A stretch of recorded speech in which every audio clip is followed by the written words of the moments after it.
Recurrence and uniqueness have to be treated properly. What recurs are the causal mechanisms. What you see is the unique manifestation. So just to give you an example, the end of the 19th century, well, the last quarter of the 19th century, was called the Great Depression. It was called the Great Depression because prices were falling all the time. And for business, it was horrible. You took a debt today, and deflation made your debt bigger as time went by instead of smaller.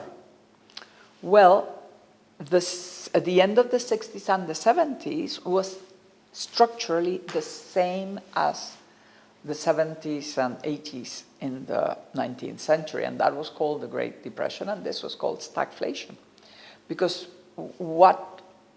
But the fundamental causes were the same.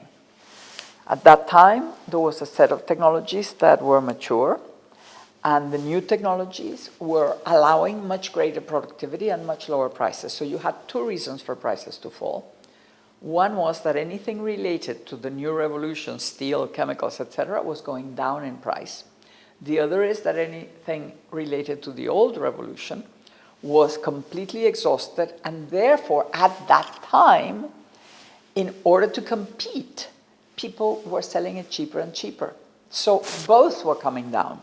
So everything was getting cheaper and cheaper.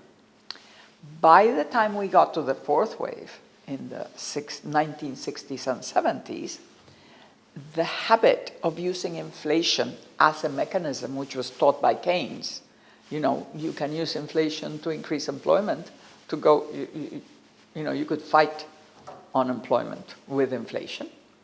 Then the habit of raising prices and not competing in prices, made it possible for stagnation to be accompanied by inflation.